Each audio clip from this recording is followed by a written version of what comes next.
Salaar cinema craze గురించి ప్రత్యేకంగా చెప్పాల్సిన అవసరం లేదు.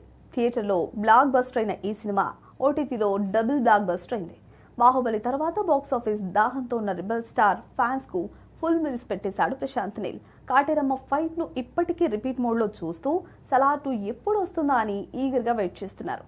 నిజానికి సలార్ తర్వాత పార్ట్ 2 చేయాల్సింది ప్రశాంత్ నీల్. కానీ ప్రభాస్ ఇతర కమిట్మెంట్స్ కారణంగా ఎన్టీఆర్ డ్రాగన్ ను పటాలెక్కించాడు. అయితే ఇటీవల ఎన్టీఆర్ భుజానికి గాయం కావడంతో సర్జరీ చేయించుకున్నాడు. ఈ నేపథ్యంలో తారక్ సుమారు 3 నెలల పాటు సినిమాలకు పూర్తిగా దూరంగా ఉండాల్సి వస్తుంది. దీంతో డ్రాగన్ షూటింగ్ తాత్కాలికంగా నిలిచిపోయిందని టాక్. ఎన్టీఆర్ లేని సీన్స్ షూట్ చేస్తున్నప్పటికీ ఈ గ్యాప్ ను వినియోగించుకోవాలని భావిస్తున్నాడట Prashanth Neel. Most prestigious project Salaar 2 పై దృష్టి పెట్టినట్లుగా లేటెస్ట్ టాక్. ఇప్పటికే ఈ సినిమాకు సంబంధించి 20% షూటింగ్ పూర్తయిన విషయం కూడా తెలిసిందే. ఇప్పుడు డ్రాగన్ కు కాస్త బ్రేక్ పడడంతో సలార్ 2 ప్రీ ప్రొడక్షన్ పనులను ప్రారంభించేందుకు సన్నాహాలు చేస్తున్నాడట నీల్. ఒకవేళ ఇదే నిజమైతే ప్రభాస్ ఫ్యాన్స్ కు పండుగే.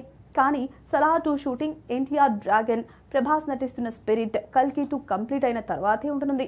ఈలోపు Prashanth Neel pre production work complete చేసే ఛాన్స్ ఉంది. మరి ఈ వార్తల్లో ఎంతవరకు నిజముందో చూడాలి.